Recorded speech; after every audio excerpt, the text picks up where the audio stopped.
Okay. The Norfolk Public School District's Board of Education meeting is called to order. Roll call. Terry Bauer. Cindy Booth. Present. Brenda Carhart. Present. Lindsay Dixon. Present.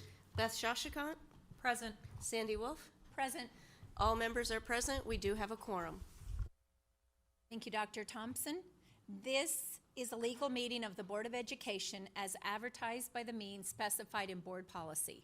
A complete copy of the Open Meetings Act is posted in the boardroom for your review. A copy of the agenda is available at the desk of the recording secretary. Please stand and join us in reciting the Pledge of Allegiance. And if any of our kiddos want to start us, that'd be great.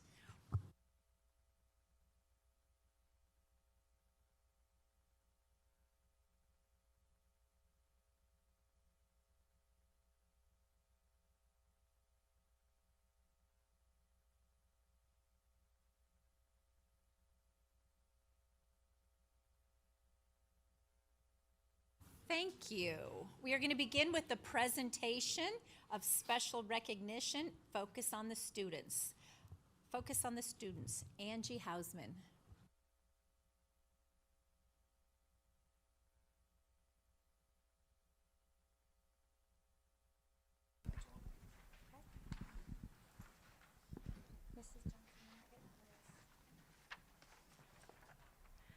Hello, board members. We're so excited to be here, and administrators and families and friends of NPS. We are excited to present to you tonight our just very new Lincoln leaders in response to our strategic action plan with communications.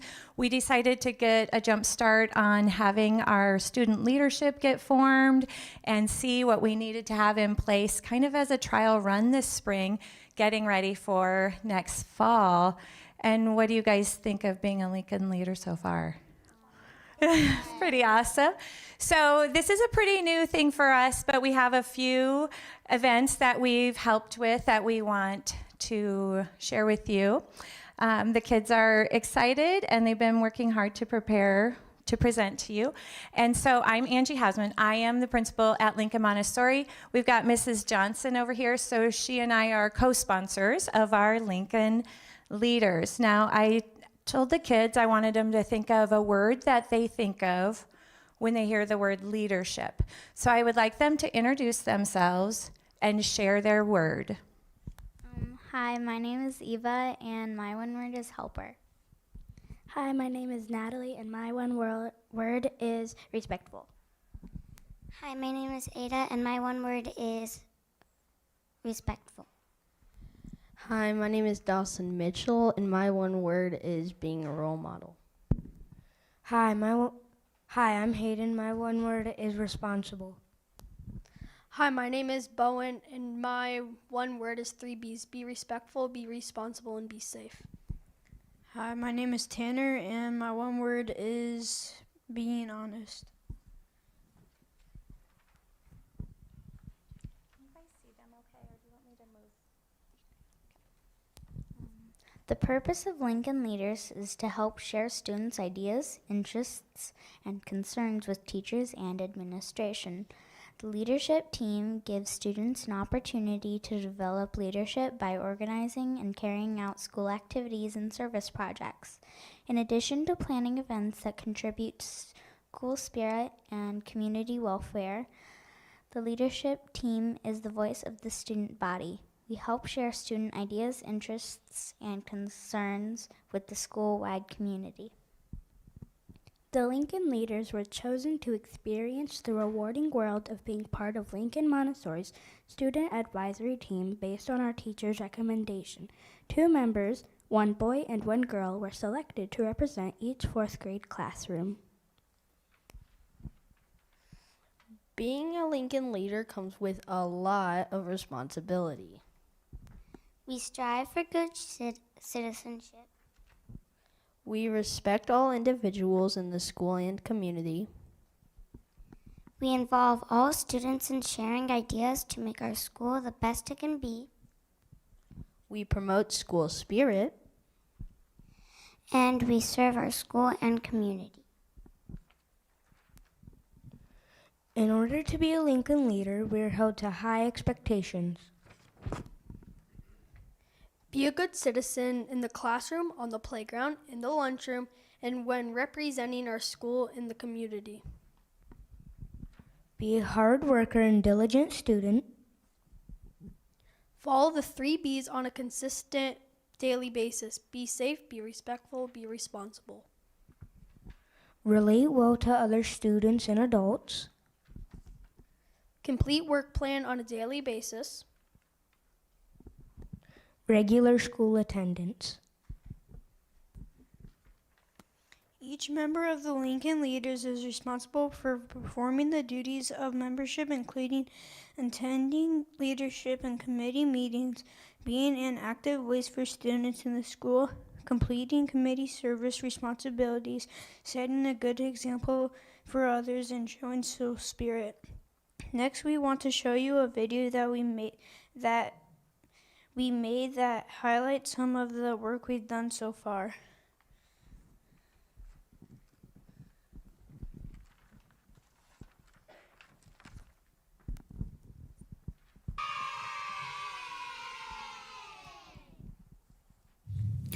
Big Red Kino Day.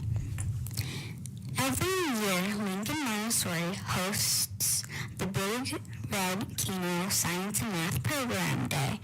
Norfolk Public Schools have been awarded financial grants to advance the progress of STEM education. Big Red Kino awards grants for projects that develop and demonstrate the improvement of science and math resources that will impact our community. Norfolk Public Schools uses the materials that are purchased with the grant money to set up stations to teach all third graders in the district science, technology, engineering, or math concepts. Students are bused to our school throughout the day to take part in these fun activities. There are 4 different stations that third grade students experience. Students and teachers from the senior high, junior high, middle school, and Montessori demonstrate the activities for the third grade students around the district. This was our first opportunity to show leadership in our role as Lincoln leaders. We had so much fun teaching students from other schools about fossils.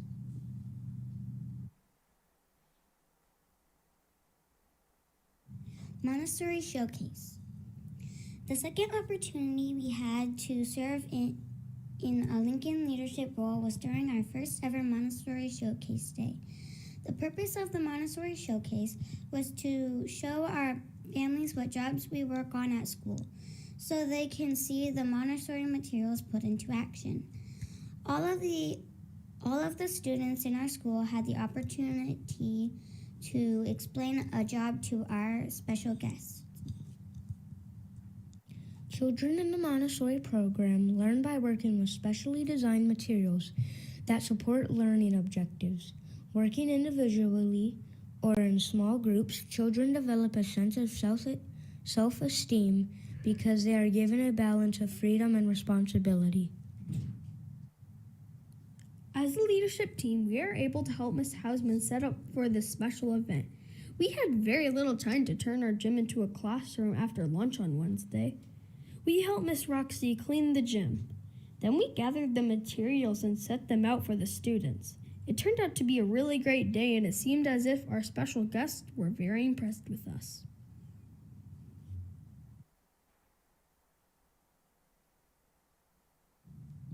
Woot Woot Cart. Just last Friday, we were able to visit classrooms and spoil the adults in our building. Our school has a Woot Woot Cart. The cart is filled with snacks and water. Snacks are donated by our families and friends of Montessori. It was cool to see their faces light up when we walked into the room with treats.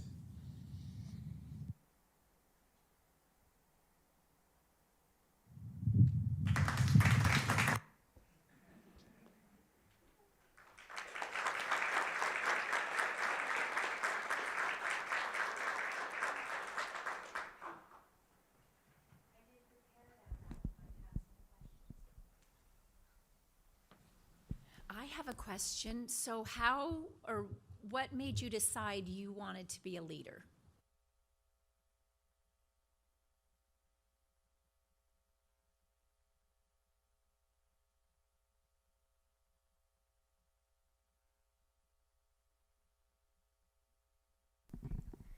We had a meeting during lunch that told us what meant to be a Lincoln leader, and we had to sign a paper.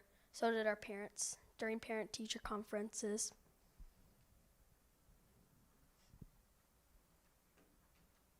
You probably already said it, but remind me, how did you guys, were you voted on in each class, or did the other students choose you? It was based on the teacher's recommendations, so the teacher would choose one boy and one girl. And then students got to agree. Those things I read to you, those were the stipulations and requirements to decide if they wanted to be a leader. And then they had to agree to. What's been the best part about being a Lincoln leader? It's kind of cool how you can just like help like with different events around the school and like share school spirit and help other teachers and stuff like that. So I have a question. Do you feel like other students are viewing you as leaders now? Can you tell that or not?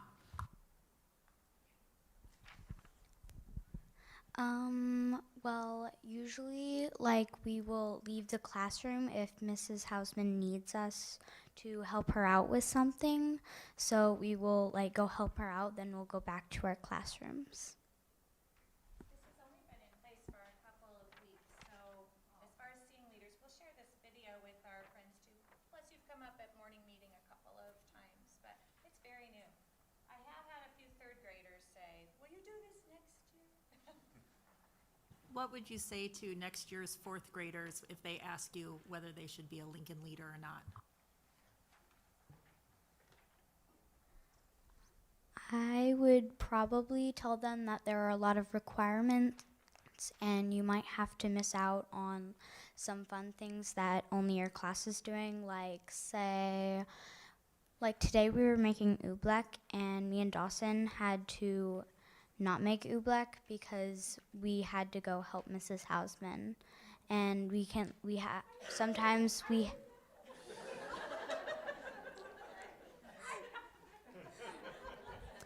oobleck is a liquid and a solid. We actually on Friday we read a book called Bartholomew and the oobleck. And sometimes, like, we'll miss recesses, and we have to be able to. Do you have a choice? But we have to be willing to sacrifice fun things like that. What else would you tell a third grader if they asked you? Anybody else want to share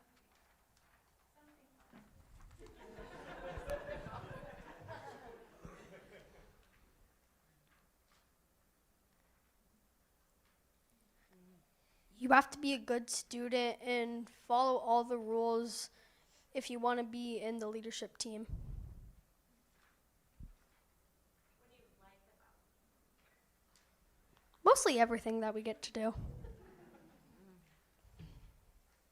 I'm very impressed that you've done so much in just a couple of weeks. I'm thinking, my goodness, if they've did this much in just this little while, what are you going to end up doing next year and the year after that? Very impressive. Thank you, Lincoln leaders.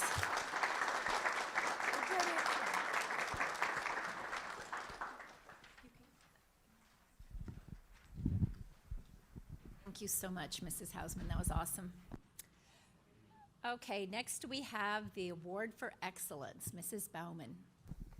Thank you, Madam President. We, as a committee, our Award for Excellence committee met a few weeks ago and went through our nominations that we had, and the group selected Karen Rubio. If Karen would come on up, please. Karen, oh yeah, you can clap, you can clap. Karen is an ELL paraprofessional at Grant Elementary School. She has a lot of comments on her nominations that I will share a copy with her. But a few of the highlights about Karen is that one of the staff members said whether Karen is working in the regular classroom or in the ELL room, she is always looking for ways to help students. She is positive and helps make Grant's environment safe, fun, and memorable for our students. She is kind, patient, and intuitive when working with all of our students, but this is especially true in regards to how she interacts with our English language learners. Her quiet presence calms students and seems to unleash a confidence in them to use their newly acquired English skills and reach out and become more involved in their classroom community. The smiles on students' faces when you say Miss Rubio are all the proof you need. Very nice. So what Miss Rubio, many of you have heard this, but some of you haven't. She is going to take a plaque with her that I have already told the students about, so they're probably going to want her to bring that to school and share that with them. A copy of all of the comments, you can take that also. Hy-Vee donated a $50 gift card to Karen, so she can use that for whatever she would like. I did ask the students for some ideas when I was there and made the announcement, and they had some creative ideas for her. And then in addition, she will work with Mrs. Brown, who was unable to be here tonight, but to come up with a use for $500 for something to benefit students at Grant Elementary. So they were especially excited for that. Would you like to say anything? Yes. Okay. I just want to thank the wonderful Grant staff for nominating me for this award. This means a lot to me. Congratulations.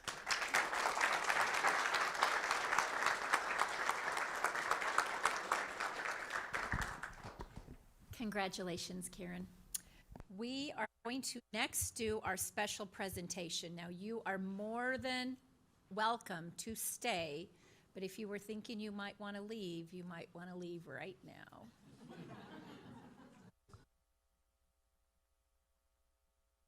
Thank you all for coming.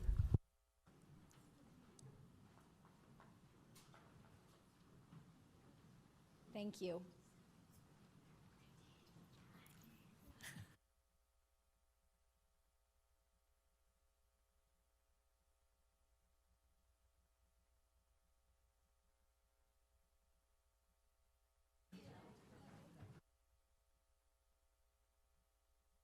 Okay, next is our informational session on artificial intelligence. Nikki Mueller. Or maybe you're supposed to be presenting this information. I'm sure not. Okay. I'm sure not. She is the expert. Okay. I'm Mickey Mueller. I'm the Educational Technology Facilitator for the district, and I am here tonight to talk to you about artificial intelligence. So I'm probably going to move away from the podium. Before we get started, I just want to gauge you and where you are at in your understanding of artificial intelligence. So we're going to do a fist to 5, okay? And you don't have to, I'm not talking, right here is good, okay? So you don't have, you haven't heard anything about it, right? You're a 0. You've heard about it, but you're a little confused. You've heard about it and maybe you've tried it, but you're still confused. Or you've tried it and you're using it currently in your daily or work life. So fist, I don't know anything, to 5, I'm using it. Anywhere in between. Okay. Okay, thank you. Appreciate that. You guys, I know about you guys. All right. So as we get started with our conversation tonight, I want you to, if you want to go ahead, Eric, think about the thing that you carry around in your pocket or your purse with you all day, every day, right? So AI isn't just a futuristic concept. The term artificial intelligence was actually coined in the 1950s, and scientists and technologists have been working on it since then, okay? You probably interact with AI on a daily basis, and you may not even be aware of it. So I want you to get out your phone, and I want you to look through the apps on your phone or a feature on your phone and try and decide what do you think is using artificial intelligence. And I want you to partner up. So get a partner and have a discussion with your partner. What on your phone, app or feature is using artificial intelligence. Why do you think it's using artificial intelligence, and why does it make it better?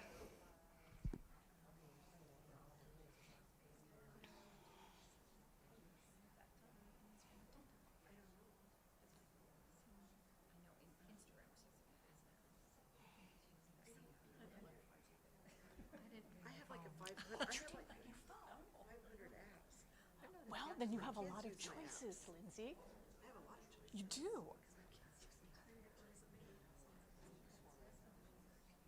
So I'm so interested about your 4.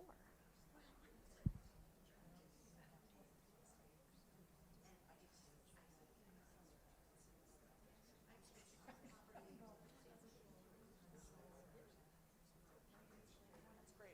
I just read an article today from CNN about how real estate agents are using it to do just those things that you're talking about. Yeah, absolutely.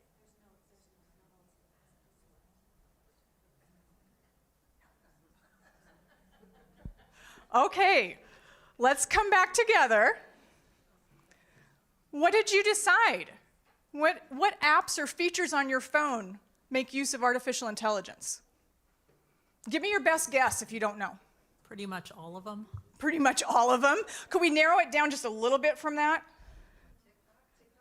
TikTok. How is TikTok or Snapchat, how are those apps using artificial intelligence? Because it says AI on the top. Right? Is that on Snapchat has a little AI friend right there. Have you ever talked to it? No. No. I bet your kids are talking to it though. Okay, so Snapchat does have an AI assistant built right into the tool, but other ways that those tools are using artificial intelligence are through the filters and also the videos that you're being served up to watch based on your viewing habits, based on other people's viewing habits. All of that is generated by algorithms and artificial intelligence. How about, can we think of anything else besides TikTok and Snapchat? Aren't the search engines AI? Search engines are incorporating some AI features, but for the most part right now, they're separate. So there was an article a couple weeks ago about a primary, an election primary, and people were going to a chatbot, an AI, which we'll define this more in a minute, but they were going to an AI chatbot to ask where their polling place was, and the bot was giving them incorrect information. So if you have a question, you need to go to a search engine. If you want to generate new content, then you're going to use one of these artificial intelligence tools, is the way I like to differentiate that. How did you get into your phone? With your face? With your fingerprint? It's artificial intelligence. Okay? Do you talk to Google or Siri or Alexa? Artificial intelligence. Do you have a Roomba? Artificial intelligence. Okay? Lindsay? My sleep app is artificial intelligence. Yeah. It reminds me what I listen to and what to listen to the next night. Yeah. Yeah. GPS, right, yeah, maps, your Google Maps, Apple Maps are using artificial intelligence to help navigate you places. So you are interacting with artificial intelligence on a daily basis, whether or not you realize it, okay? It is everywhere. Okay, next slide, Eric. So we're gonna ground our conversation tonight with some vocabulary terms, okay? And I've already gotten ahead of myself just a little bit, so I wanna back up. All of those things on your phone do use some form of artificial intelligence. There are different types of artificial intelligence. The type of artificial intelligence we're going to talk about tonight is called generative AI. This is a type of artificial intelligence that can create new content, such as text, images, music, videos, and it does this by learning from a large amount of existing data. For example, a generative AI model that can generate text might be trained on a data set of books, articles, and other written material. So anything that's on the internet is up for grabs when it comes to training a Gen AI tool. Once it has been trained, then the model can generate new text that is similar to the data it was trained on. Okay, so that's generative artificial intelligence, and that's where we're going with this conversation tonight. Another term that you may hear when we talk about Gen AI are large language models, or LLMs.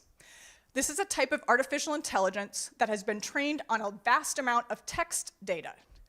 And what they do is they learn patterns in the data, and they use this knowledge to generate human-like text.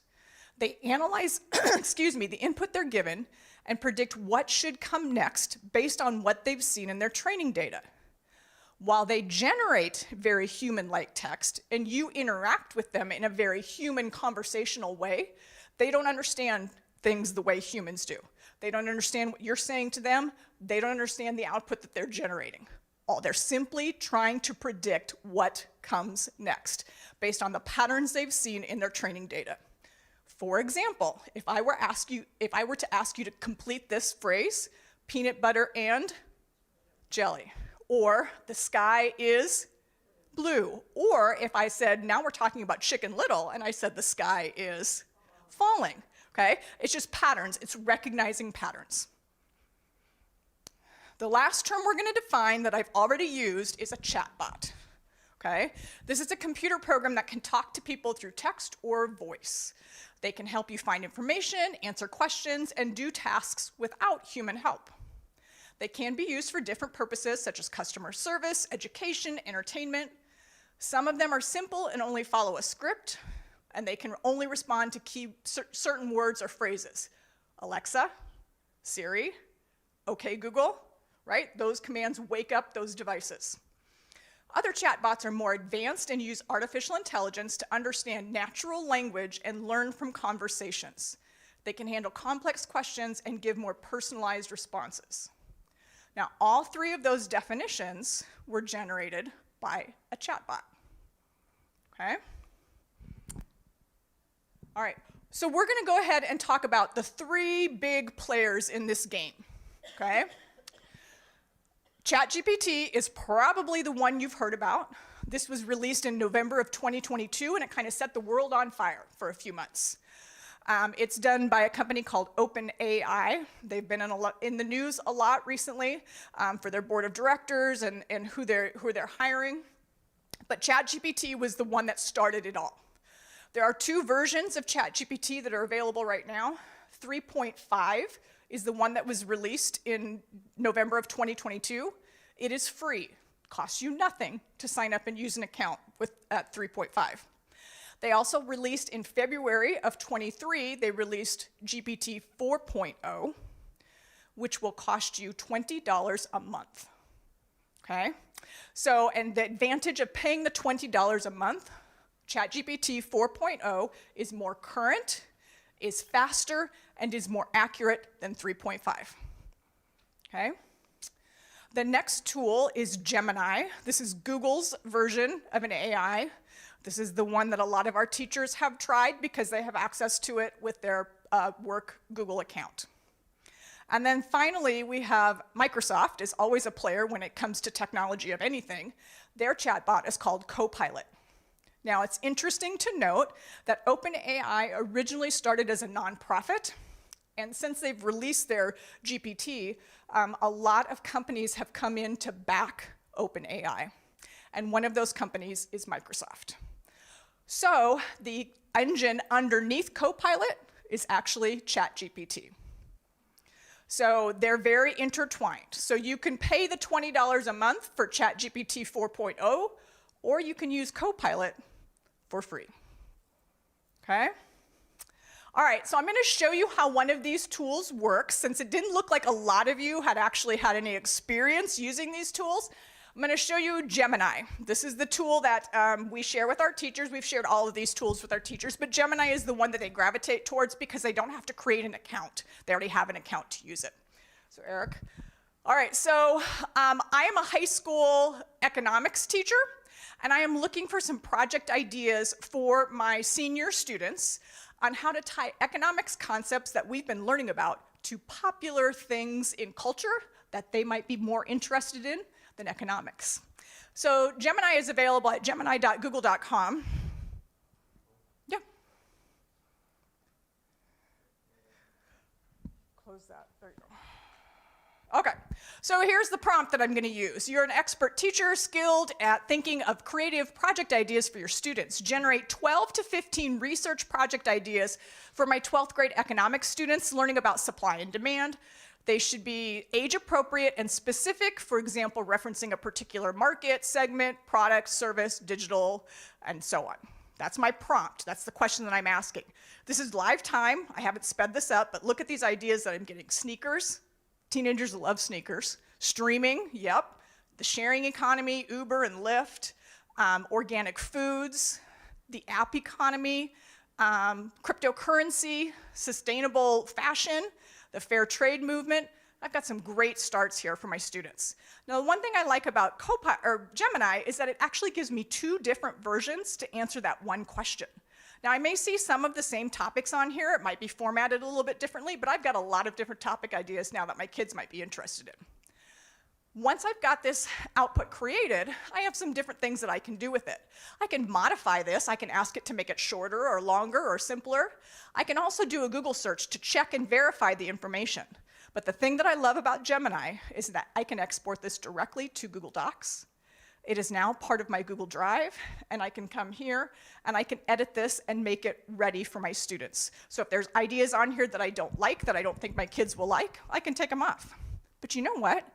I have some big Swifties in my class. I wonder if it could generate some ideas on how they could tie economics to Taylor Swift. So let's ask a follow-up question. Could you suggest a project with Taylor Swift as a topic? Of course it can. So here we have the ticket fiasco, merchandise, her transition from country to pop. A few more ideas, Swifties, the case of the fan community, copyright controversies.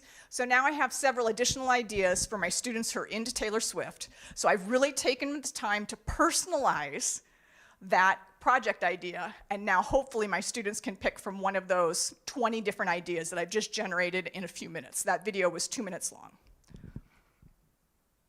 So we are really excited about this technology for teachers, and here's why.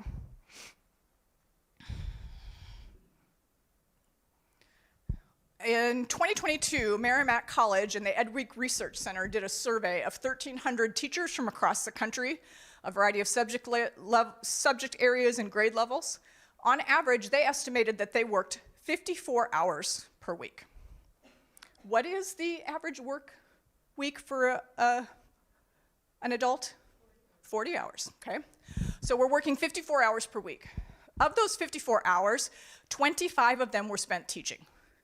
The other 29 were spent doing administrative and other tasks, things like answering emails, things like creating lesson plans, creating projects for my students, creating assessments, quiz questions, test questions, all of those other things that a teacher has to do to get their job done.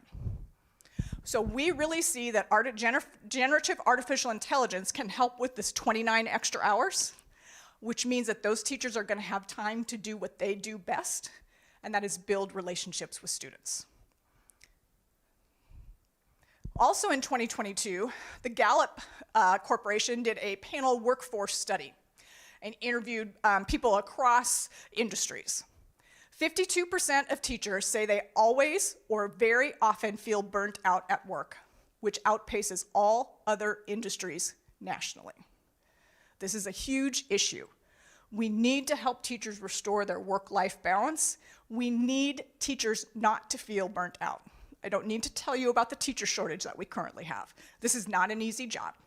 It's a very rewarding job, but it's not an easy one. So again, we really feel like generative artificial intelligence can help our teachers. So what we express to our teachers is we want them to use the 80-20 approach. So we want them to use it or suggest that they can use AI for the initial work, get them 80% of the way. Then they're going to take that last 20%, they're going to review the output for bias and accuracy, which we'll talk more about in a minute, and they'll personalize and contextualize appropriately for their students. No bot is ever going to know students like the teacher knows their students. We just need to give teachers a little bit of help to get there. We want teachers to know that AI-generated content is a starting point, not the final destination. So there are some things to keep in mind. I know I've come at you fast and furious tonight, but there are some things that we need to keep in mind. The terms of service for all of these tools, I've chosen to highlight ChatGPT here, indicate that users must be 13 years or older to create an account, okay? So that means we're primarily worried about our junior high and senior high students, but we are also realistic. And we know that a lot of students create accounts for a lot of services when they are not old enough, okay? So we have to be realistic. That's what the terms of service says, but we're also keeping a realistic eye out on that. The output that these bots create is not always correct, because remember, it's trying to predict what comes next. So it's important that the teacher critically evaluates any AI output for accuracy. Okay? They just don't copy and paste. They've got to go back through and check it. They have to verify the output. The output that these tools generate can be biased. And I will give you an example. We've been talking about text-based generators tonight, but there are also image generators that will use, you can put in a prompt, words, and it will throw back an image to you. If, for example, you were to ask the bot to create a picture of a doctor, 9 times out of 10, it will give you a white male in a lab coat. And that has to do with the training data that these bots were fed. The training data was not diverse enough to show a range of genders, to show a range of ethnicities, to show people of color as a doctor. So we also have to worry that about the output, and we have to verify that we've taken care of the biases that may be included in that output. Again, that's where the teacher uses their professional expertise to go back and do that. Another term that you may hear when we're talking about generative artificial intelligence, and it sounds a lot scarier than it is, but it's hallucination. And a hallucination is when these bots generate incorrect information but present it as fact. And sometimes they're really demanding that this is the way it is. Again, that's where you need to use your professional discretion, and if it sounds too good to be true, it might be. So go outside the bot, open up a new tab, and do a Google search. Verify that information. All of these bots are limited based on the training data that it was fed. So ChatGPT 3.5, which is the free version, was trained on data before 2021. That's its limit. 4.0 was trained on data before April of 2023. That's its limit. Not current, that's its limit. So if I were to go to either one of those bots and ask it who Travis Kelce is dating, it's not gonna say Taylor Swift, because that happened this summer. Okay, so you have to be aware when you're working with that. If you want current information, it's better to go to a search engine to do that, because the search engines are gonna be up to date. And then lastly, we always want to protect data privacy. We want to protect personally identifiable information, either for teachers or for students. Remember, I showed you an example about generating a resource for a student, okay? We never want to include student names, numbers, phone numbers, social security numbers, addresses, nothing that can personally identify that child or yourself. The information that you are feeding into these bots becomes part of its training data. And so we don't want to tie that kind of information into the training data. So part of what we wanted to do tonight is kind of give you an overview of artificial intelligence. This is a very condensed version of the training that I have given to teachers. But we also wanted to let you know what we have been doing to prepare as a district. So it started with teacher training. Mr. Hughes, he's still here and he's awake, actually contacted me in August after he had been to a presentation over the summer and said, hey, you need to come and talk to my teachers about AI. So I teamed up with Braxton Dreyer, who's the STEM instructor at the middle school, and we did a presentation for his staff on artificial intelligence. And that's really what started the ball rolling. I had all of the elementary teachers in at Johnny Carson and trained them, and I finished up, went to the junior high, and in January I finished up with the senior high and Little Panthers preschool back to back on the same day. And then Mrs. Lohr asked me to do a presentation specifically for our district special education staff because there are a lot of uses of artificial intelligence that our SPED staff can take advantage of. So we've done teacher training. We also have created guidelines for teachers in leading the usage of AI in the classroom. There's a screenshot of it here. That was also included in your board agenda. And this has been distributed to the teachers. This is the recommendations that we are giving them should they choose to use AI either as themselves to create resources or should they choose to talk about it with their students. For our secondary level folks, we've also included things like this sample student agreement for AI use and had teachers decide if I'm going to allow AI use in my classroom, this is an agreement that I can have students sign so that we're both on the same page when it comes to using artificial intelligence. And the last resource that we've shared with them is this acceptable use scale. When is it acceptable to use artificial intelligence on a particular activity in a classroom? We realize that AI use may vary depending on the subject, but it also might vary depending on the activity. So if we're building foundational knowledge, for example, we want students to write a science lab report and we need them to understand the process that goes into that, we want students to do that. We don't want the AI to help in that instance. And so this is a simple scale that teachers can use to let students know when and if the use of artificial intelligence is okay on a particular activity. So we feel at this point that we've set ourselves up pretty well when it comes to artificial intelligence. There are many schools in the country and lots of schools across the state of Nebraska that have not done this work because they simply don't know what to do. But we firmly believe that if our goal is to prepare students for their future, that future has to include artificial intelligence, and we have to start having those conversations now. I know that was a lot of information, but I'd be happy to answer any questions that you might have.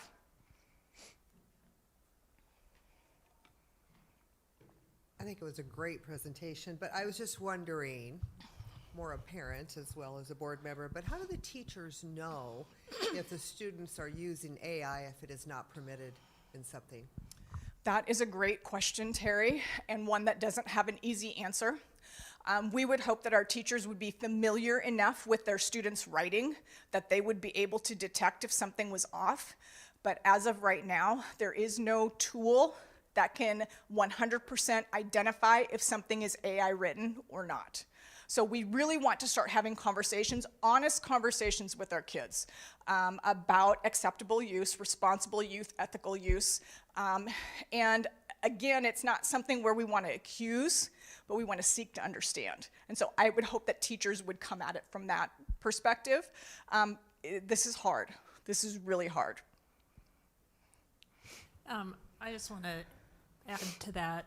One of my kids had to submit an essay for something, and the activity sponsor sent me a text afterwards saying they ran it through a filter of some sort, and it generates like a percentage of, whether it was new content created or, like copied. It searches for that somehow and spits out a percentage, and anything above like 93 or something like that means it was, pretty much written from scratch or whatever. And I did not know something like that existed. So that was a surprise to me. So some of our senior high English classes use a tool called Turnitin, which is a plagiarism detector. So it compares writing in student work to writing that's out on the internet, okay? That is a pretty simple process too. I used to do that in my classroom when I didn't think a kid wrote it. I just pop it into Google and, sure enough, there it is. Took it right off this site. But Turnitin is more sophisticated than that. But there are no tools out there currently that can 100%, as I said to Terry, detect if it's AI written. So while we know teachers are trying to rely on that, we also know that there's faults with those kinds of tools.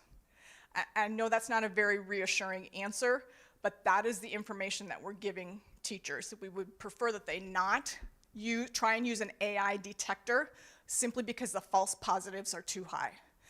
There was a Stanford study that was published this last spring, that indicates that AI detectors are more likely to flag non-native English speakers writing as AI written. And so with the high population of ELL students we have in the district, we don't want to have to rely on those kinds of tools. So do we foresee maybe a lot more use of like a disclosure form where the kids are signing, or a pledge like this?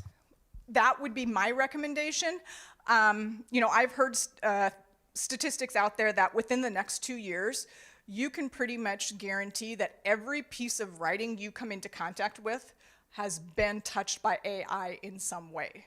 So to have an AI disclosure statement, to be upfront about how this is how I used AI, and this is the output that I gave, to me makes more sense, especially if that's the way this is going. Grammarly is not, I don't know if any of you have used the Grammarly extension. That's also using artificial intelligence. There was just a case of a college student out east who turned in a paper, and she used Grammarly to check her grammar. It was flagged as artificial intelligence. So it's to me, a disclosure statement, to have an honest conversation with the kid about this is an appropriate use, tell me how you used it, is probably more the way to go. That was an excellent presentation. I learned so much, but those kids know more than we do. It would be great if you could do this presentation for parents at some point, because I'm sure the kids are far ahead of the parents in this. Do any of you that are parents, do you want to admit if your kids, have you had this conversation with your kids? I did 4 days ago. I think it's a mixed message to the students. Do it, use it, but don't use it. I get there's the honor system in the world. We're also very new in this journey, and we don't have all the answers right now. But like I said, we've done a lot of thinking about this, and we've put forth the best information that we have at this time.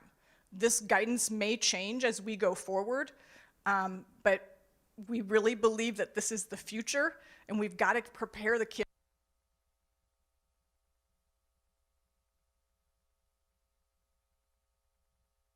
We really do want to make sure all of your questions are answered on this topic. I know that there are probably people in the community that are concerned and have questions about AI.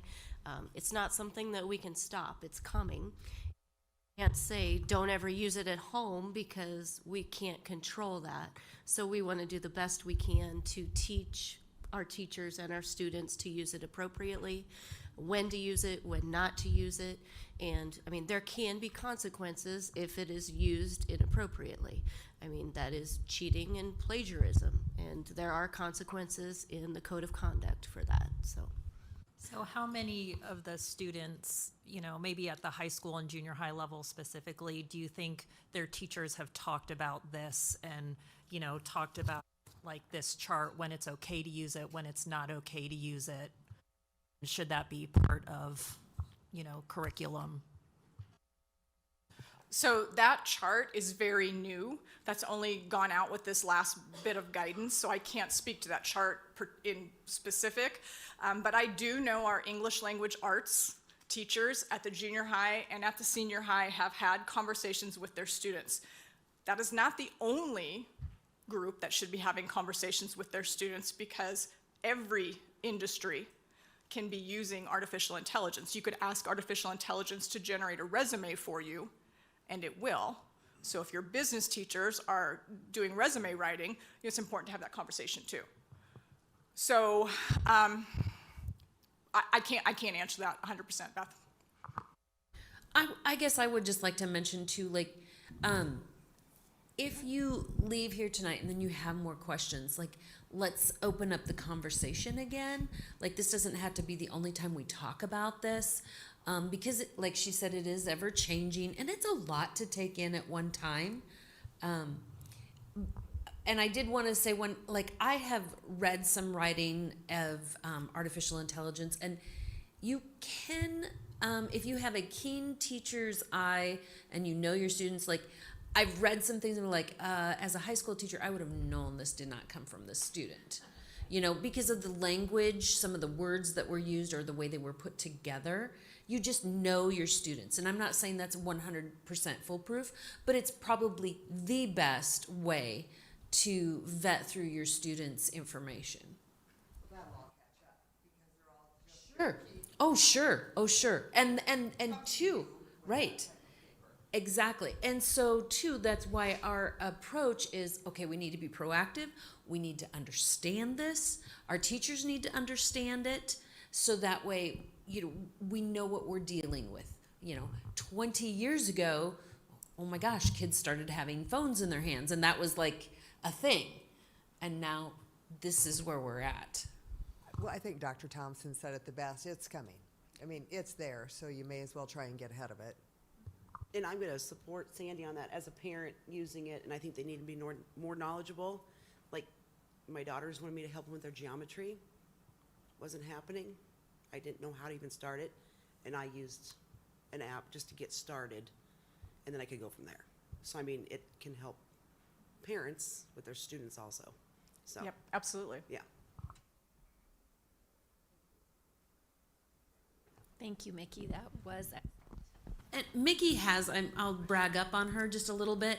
She has presented locally, statewide, and nationally, I believe, on this topic. Yeah, she has. She has. Oops. So, yeah, I just got to brag up on her just a little bit. Yes, thank you. Okay, we are to public comments and communication. This is the time during the meeting when the public may request to address the board. According to state law, if you wish to comment, you must identify yourself, including your address, the name of the organization you represent, and the topic that you wish to address. Public comment cards are located at the media table in the back of the room. Please pick up provide the required information if you plan to speak. Each individual's comments will be limited to 5 minutes. Please note that the board cannot discuss or act upon matters that are not listed on the agenda. Therefore, board members will not respond to your comments or questions. If you wish to request that an item be placed on a future board agenda, you may contact the superintendent or her assistant during normal business hours. Also note that concerns related to school personnel need to be addressed to the superintendent using the approved district protocol. Individuals who make false, defamatory, or slanderous statements during public comments may be held legally liable. Slanderous comments are not protected just because they are made at board meetings. Would somebody like to speak?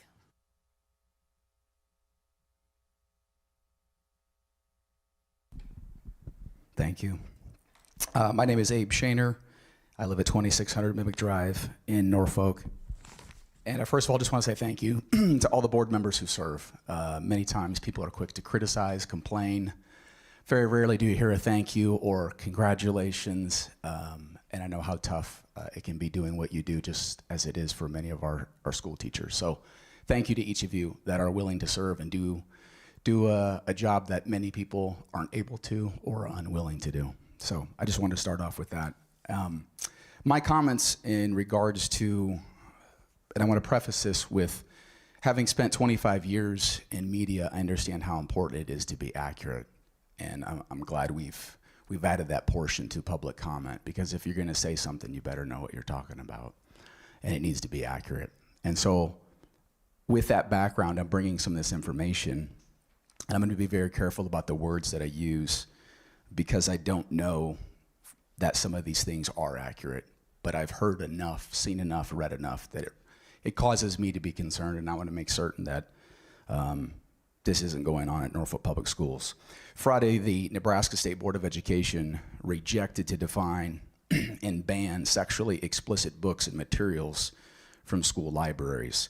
School members who voted against the proposal said they agreed pornography should not be in school libraries, but disagreed with what steps to take next. I would say if it's pornography, it probably shouldn't be in schools.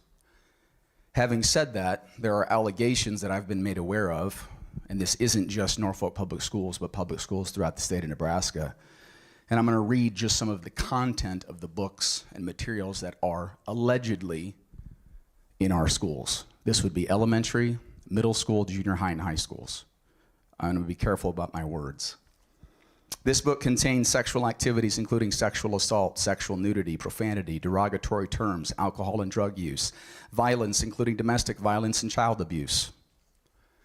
This book contains explicit sexual activities including the rape of a minor, prostitution, explicit violence.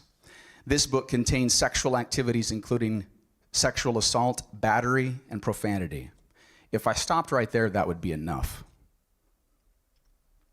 And again, these are books that are allegedly in our schools and throughout the state. Elementary, middle school, junior high, and high school. This book contains violence, sexual assault, and excessive derogatory terms. This book contains sexual activities, sexual nudity, profanity, derogatory terms, violence, controversial social and political commentary, controversial religious commentary, hate, abortion, and suicide commentary. This book contains obscene excerpts involving sexual assault, battery, sexual activity, sexual nudity, profanity, and drug use. Quite honestly, I get tired of reading these, so I'm going to stop there because it gets worse. And I'm not going to read any portion of any of those books because after reading 2 of them, I was angry to think that any of this material might even possibly be available to minors. I hope this information is wrong in that it's in any of our schools, not just Norfolk Public Schools, but in the state anywhere. The 2 portions of 2 different books that I read made me sick because I go, as an adult, I don't watch those kinds of movies with what's being portrayed in some of these books. One book alone has 440 uses of profanity, and apparently it's a book that we have. I say we because my wife works for Norfolk Public Schools. Our 2 sons attended Norfolk Public Schools. I have a lot of great things to say about Norfolk Public Schools, but the thought that this kind of material is available to children, this one book contains 18 references to it says 6 times, once, 77, 196 times, 6 times, 10 times, 5 times, 121 times. That's 440 profanities in one book. And if a student can't say these in the classroom or at school, why would anything like this be in our school libraries? I pray that the information is wrong, but I've had multiple sources that I've seen, read, emailed, talked with, and I hope I'm wrong. You have a tough enough job as it is. If any of this stuff is in our schools, I pray that you are diligent, and thank you for serving and doing what you do. Thank you, Abe. Would it be okay with you if I addressed that comment? Please do.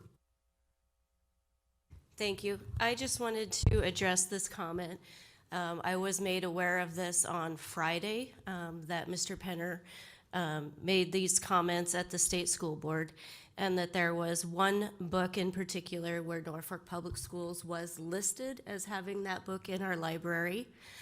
We did check into that, and we are in the process of pulling it. It is checked out at the moment, but we will be pulling that and reviewing it with the more robust selection criteria that we put in place in May of 2022. That particular book was put on the shelf in 2012 before I was superintendent. So these criteria were not in place at that time. Our media specialists will be, reviewing it and making a determination in the future. I did also email Mr. Penner asking for a list of all of the books in question. He has not responded to my email, so hopefully he's just busy and hasn't gotten to that yet. But we did put very robust and comprehensive criteria in place in May of 2022, and those have been presented to the board previously in open session. Beth could probably speak to that even more, but we do take it seriously. We want the materials in our classrooms and in our libraries to be appropriate age appropriate for our students. I'm just hoping that even one or two of those words that he just quoted, that this is a book that wouldn't have to go through an evaluation and it just leaves the school. Well, if I make that determination myself, it's called censorship. If I let the media specialist as a committee make an educated decision, then it's an educated decision. But I have let media specialists know that I do not approve of any sexual content in our books whatsoever. So I feel confident they will make the right decision. Okay, thank you. And I would just echo too, our online repository of books started in 2012. So the ease by which we can search our books is easier. However, there are decades of books that exist on our shelves that we are working through. Our media specialists have already known, this is a deal, and some of them are new to their position. It's not like they would know those thousands of books that are on that shelf. So, it's not with an ignorant eye. It's not something we're ignoring either. So, but please, right, we established a protocol, a way that we can go about this in a diplomatic fashion instead of just one person censoring something.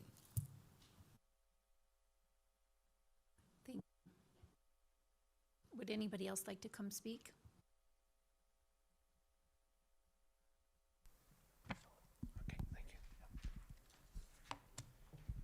My name is Gary Schecker. I live here at 611 Jurique Street in Norfolk. I want to thank Dr. Thompson for sending me the letter that I requested on the criteria for hiring new teachers. I just got that in the mail today. I had one other question for you tonight. Just because I've visited with parents, grandparents, actually children, adults that have graduated already from Norfolk High, and I get a different perspective from each and every one of them on the target-based grading. Nobody really knows how it's really defined. And with that, I'd like to see a definition for it of what actually is in it, what percentage of each one goes for a grading, and is that set by the state? Is it set by the district? Or is it set by each teacher separately? Just more of a definition so everybody knows, because parents don't even really know for sure. So if that could be brought up or given to all the parents so that it's always consistent between one teacher and another, I think it would be better off for them. Everybody'd have a better understanding if that's what you're actually going to go to. Otherwise, I think it needs to stay the way it always has been, A through F. That way the kids at least know what it really means. Thank you. Thank you, Gary. Thank you, Gary. The information about target-based grading for our district is on our webpage. There's a tab over to the bottom right that says target-based grading, and it will tell you exactly how that is used in Norfolk Public Schools. Well, and you probably might have gotten different answers based on their age level because it's been established in the younger grades and grown to upper grades, but it's not complete. It's in progress. Also, any student K through 8, there are brochures that are established and updated every summer, and parents are given those or have the opportunity to pick those up when they go to welcome nights and parent-teacher conferences, and also on the webpage. Yeah. I'm just curious because Yeah. I've asked this question in the last month at the school board meeting. I've asked this from the last month. I've asked some parents that have kids in school.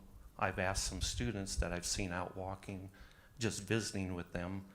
And some of them say, well, that doesn't matter. You don't have that. We don't have to do that because it doesn't count on the target-based grading. So I think it still needs to have a better definition for sure of what really is going on.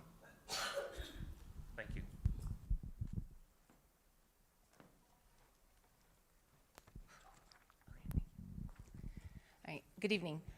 My name is Jen Carlisle. I'm the middle school art teacher and a mom of 3 Norfolk Public School students. I am here tonight asking you to consider a ban on cell phone use for Norfolk Public Schools. The current cell phone policy does not allow for cell phones K-6, and I love that. However, 7-12 cell phones are allowed. I believe that you're looking at the policy for next year, and I'm asking you to consider a K-12 cell phone ban. As a teacher, I can walk into our gym in the morning where students are lined up waiting for their teachers. They can use their phones at this time. That gym space is full of kids and is eerily quiet. Most students are on their phone or looking at someone else's phone. Compare this to lunch when students are not allowed their phone and the room is abuzz with conversation. The biggest difference is in the way that our students are interacting. Our kids are struggling. Technology and the constant noise it presents is overwhelming. As I said, I have 3 of my own children. They're 18, 15, and 12, and they like their devices. As a parent, it is my job and responsibility to help them learn healthy habits when it comes to using technology, just like I taught them other healthy habits. However, I have found the biggest challenge is the addictive nature of technology. In the informative book, Irresistible: The Rise of Addictive Technology, the author shares how phones and social media are designed to create a behavioral addiction. They want us to use them. A line from the book that stuck with me was, "Only 2 things have users: technology and drugs." I wouldn't give my kids drugs, but I do give them technology. It was also interesting to me in that book the number of tech creators who allow their own children only very, very limited access to technology. In fact, Steve Jobs never gave his own kids iPads because he thought they would be bad for his kids. Anyone who works with our kids or around kids can see how they are changing. As an art teacher, it saddens me to see how much our children's fine motor skills have decreased since the introduction of and mainstream use of technology. From being able to simply cut out paper to even write legibly, their skills are suffering. I could go on, but I have a time limit, so I'm keeping with the policy. The junior high handbook states that cell phones and electronic devices are permitted when designated for learning by the teacher. I wonder what learning could happen on a cell phone that cannot happen on a Chromebook as provided by the school. From listening to my own children, it sounds more like they are used as a reward for early finishers. In which case, I wonder what might happen to our test scores if those early finishers read a book or worked on their IXL skills for 5 minutes. Or what might happen to society and the anxiety our students feel if they talked face-to-face with a friend for 5 minutes. Our current generation reports that over 30% of them have anxiety. When you study the effect of technology on our kids, watching Instagram Reels or TikTok videos requires them to use passive attention. They're sitting and watching.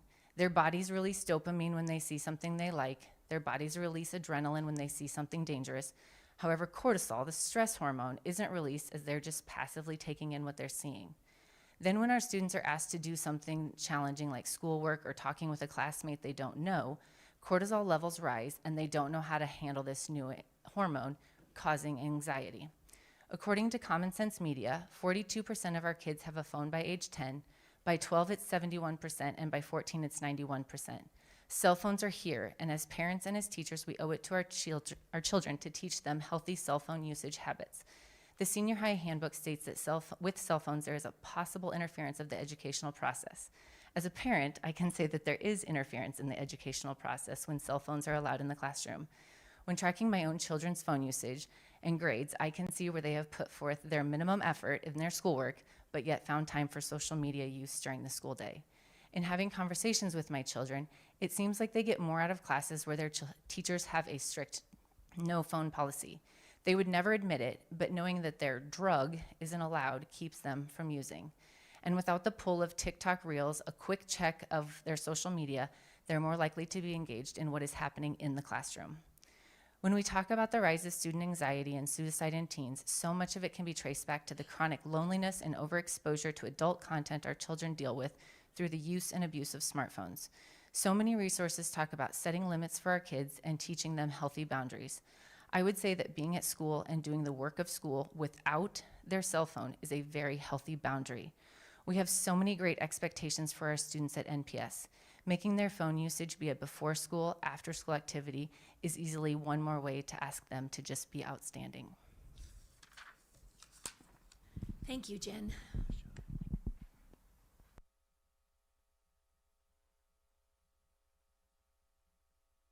Would anybody else like to speak?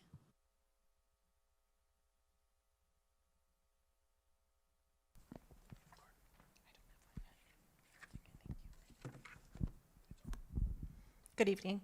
My name is Jennifer Ippenson. I live at 1302 Hillview Drive. I taught English and language arts in public schools in Nebraska for many years, and I currently work as a librarian. I want to start by saying that and we had another speaker this evening who read what he identified as profanity into the public record, which leads me to believe that these words are perhaps not as offensive to him as he would like us to believe. This meeting, I would note, is recorded and made available to people of all ages through the school website. So that's something we should keep in mind. School librarians and media specialists are people who are specially trained to select age-appropriate materials for students. We need to keep that in mind, and that works of literature must be judged as a whole. Someone who has not read an entire book is not in a position to pass judgment on it. I follow these stories in the news, both locally and across the country. Most often, it comes to light that people who are complaining about an image or an excerpt have not become familiar with the entire work. Materials that are accused of being obscene are to be judged legally by the Miller test. This is a three-pronged test. The three-part test asks whether the average person applying contemporary community standards would find the work appeals on the whole to prurient interests. 2, describes sexual conduct in a patently offensive way. And 3, it lacks any serious literary, artistic, political, or scientific value. The Miller test, you would have to be able to meet each of those 3, not just one of them, in order to deem something obscene in a book or other materials in the library. As Dr. Thompson said, we do not want our school to engage in censorship. Our students have the right to access information. So I would ask that our district not get sucked into the national talking points targeting school libraries, and instead uphold the freedom to read and our students' right to access information. It's our responsibility to teach young people how to select and evaluate the information they need and the reading material they're interested in. These are skills that they will need for the rest of their lives, and it's critical that we trust librarians and media specialists to select material for the district's collections as they've been trained to do. It's already come up at least once this evening that it's very difficult for us to find and keep teachers in the profession and here locally, and by targeting those people and by putting this in the news and acting like people are trying to do something that is harmful to children when in fact they're dedicating their lives to helping children learn and grow does not benefit any of us. So I would ask you to keep those things in mind. Thank you. Thank you, Jennifer.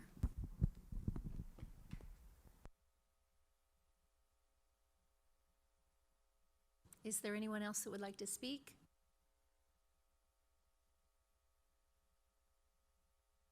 Okay, thank you all. We are going to end the public comments and communication and go to information and discussion items. We'll start with the Finance and Facilities Report. Dr. Thompson. Thank you, Madam President. The total amount of claims to be approved on the consent agenda for the month of March 2024 by specific fund are listed below. General Fund, $621,232.60.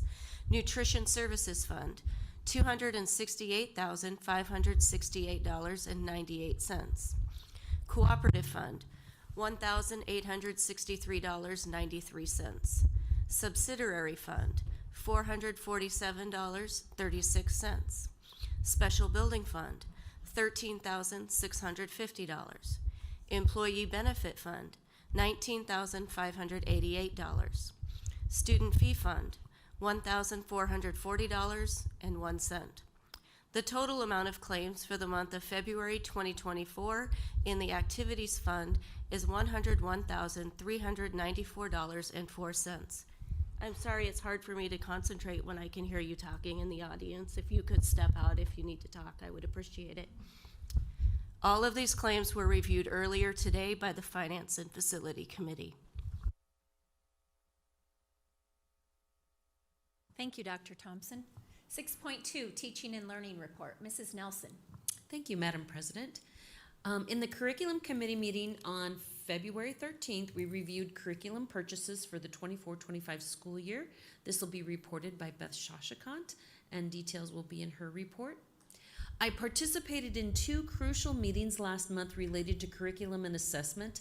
As a member of the Nebraska Assessment and Accountability Advisory Committee, we discussed potential additions to the AQuest accountability system.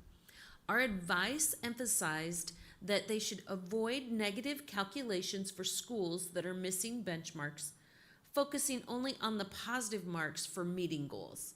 We also recommended running practice numbers on proposed changes to ensure their effectiveness. The second meeting was with the Nebraska Association of Curriculum Instruction and Assessment.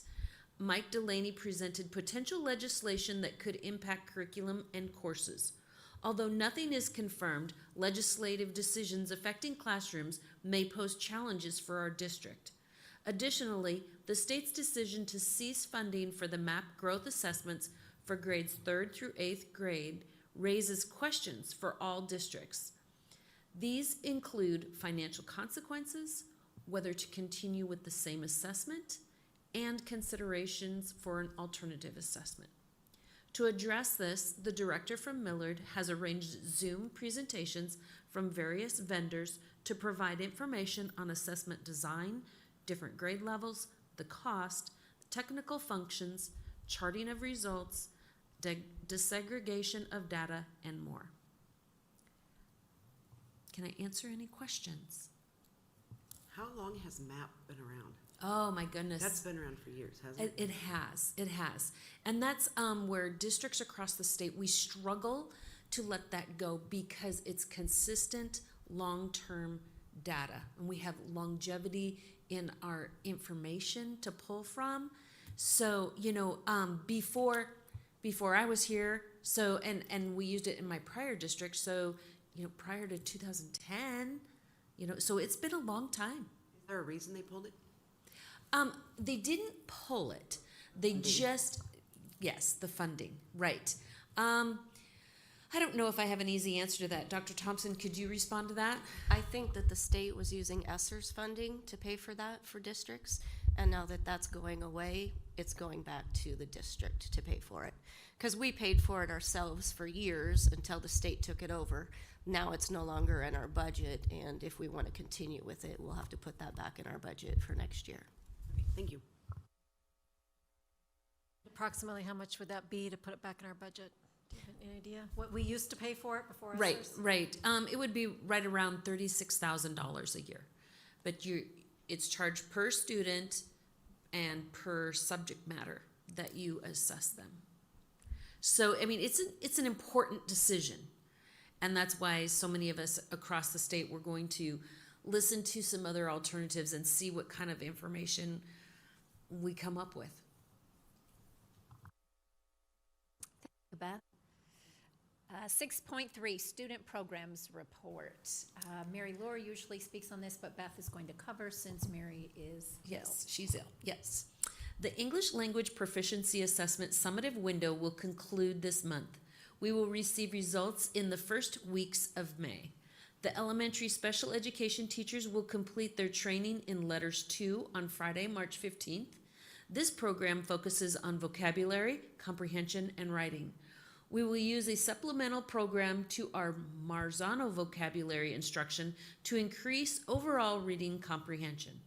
Members of the special education leadership team attended a professional development at ESU 8 on February 23rd, where they will be, or probably have been, planning to apply that information to the targeted improvement plan. And I cannot answer any questions for you. Thank you, Beth. 6.4, Student Service Report. Mr. Wilson. Thank you, Madam President. Just a reminder that kindergarten enrollment for the 23-24 school year is in full swing. Registration is being held at neighborhood schools. Parents must have birth certificate and a copy of immunizations to begin that enrollment process. Kindergarten Roundup will be held on Wednesday, April 17th at your neighborhood elementary schools. We are encouraging families to start the registration process early to avoid any complications. And then parent-teacher conferences were held last month. Our attendance at our elementary and middle schools is historically very high because of those are scheduled meetings. Unfortunately, we did see a decrease in junior high and senior high levels. Information about those conferences is posted below. Answer any questions? Thank you, Eric. 6.5, Human Resources and Accreditation. Mrs. Baumann. Thank you, Madam President. Letters of intent were sent out to all MPS certified staff on March 1st and are due back on March 15th, which is Friday. At that time, we should know all the positions that need to be filled. Quite a few teachers have been hired for the 2024-2025 school year, and we continue to advertise and search for the best teachers for Norfolk Public Schools. In addition, I have started receiving student teacher placement requests for the fall, and am starting to begin with placements at those appropriate grade levels. We have more teacher placement requests than normal, or about the same, or is it too early to tell? For student teachers, we only have requests from Wayne State College so far, but it is fewer than we had in the fall. I don't know if they have fewer students they're placing this semester or not. I haven't reached out for that information. Thank you, Angie. 6.6, Superintendent's Report. Dr. Thompson. Thank you. I would like to start by having an update on our enrollment. Although our September 1st student enrollment count was slightly lower than last year's September 1st count, our monthly enrollment data shows a positive trend throughout the 23-24 school year, with recent months exceeding last year's enrollment. And you can see the charts for yourself. And then I would like to discuss closed and exec session procedures. We received updated procedures from our school attorney recently that we need to follow in order to ensure our full compliance with the open meetings law. And I have listed those for your review. We do pretty good with this, but we don't always remember every step. So I have made a little cheat sheet for you at your seat that you can use when we go into closed or exec session later this evening.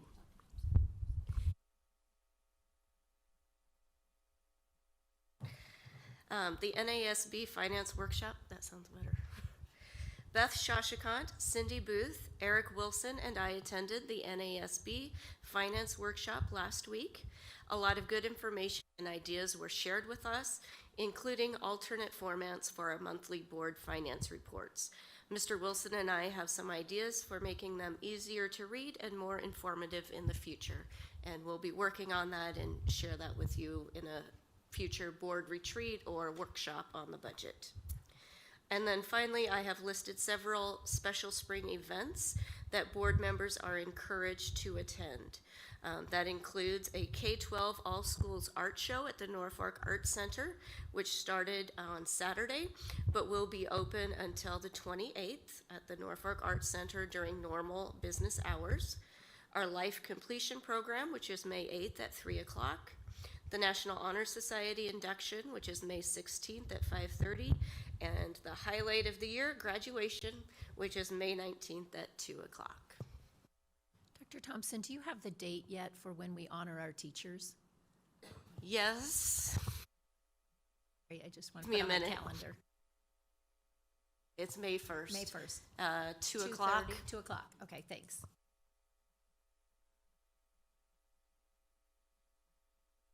Is that the Johnny Carson? It is at the Johnny Carson, and it's May 1st. We're double checking the time because we did change our early out that day. I'm guessing it starts at 1:30. 1 o'clock. Well, 1 o'clock. Yeah, so probably 1:30. We'll get that information to you for sure. Okay, thank you. Any other questions? Thank you, Dr. Thompson. Now we're to committee reports. 7.1 is Facilities and Finance. Brenda Carhart. Facilities and Finance Committee met earlier today. Board members present were Sandy Wolf, Terry Bauer, and Brenda Carhart. We reviewed claims for the month of March and activity claims for February. Other topics discussed included updates on the following: facilities update, RFPs, preliminary budget information, negotiations, property for sale. Our next Finance and Facilities Committee meeting is scheduled for April 8th. 2024. Thank you, Brenda. 7.2, Government Relations Committee, Terry Bauer. The Government Relations Committee met twice since our February board meeting.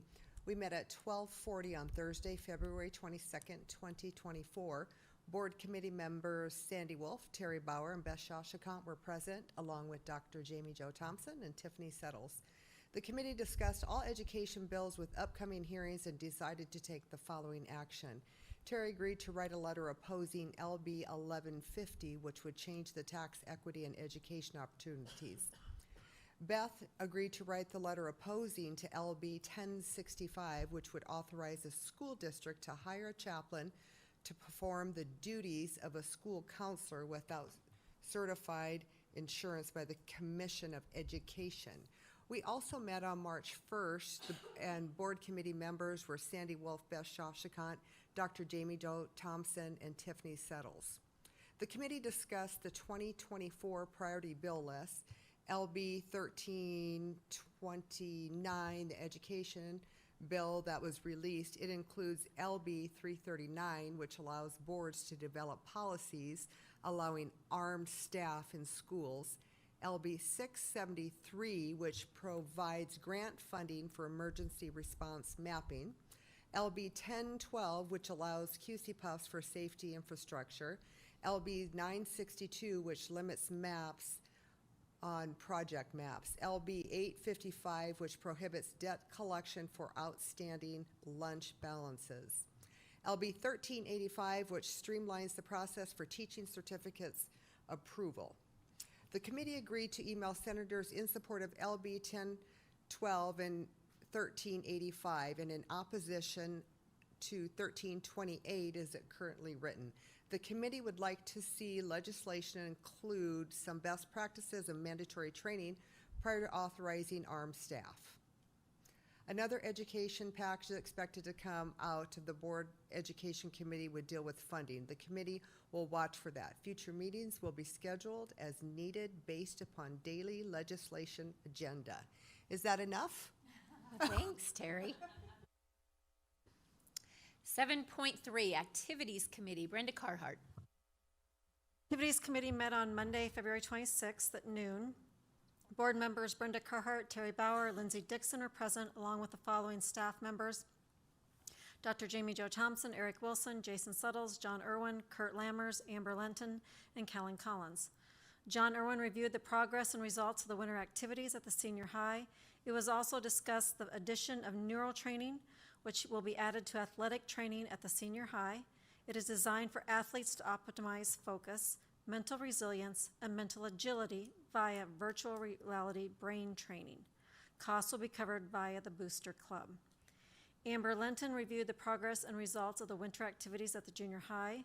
The committee discussed our swimming co-ops. It will be recommended that we renew our girls swimming co-op with Norfolk Catholic, Lutheran High Northeast, and Wisner-Pilger Public Schools. It will also be recommended that we add Wayne Public Schools to our boys swimming co-op and with Norfolk Catholic and Lutheran High Northeast. Our next meeting will be Monday, April 29th at the central office. Thank you, Brenda. I have a question, actually, sorry.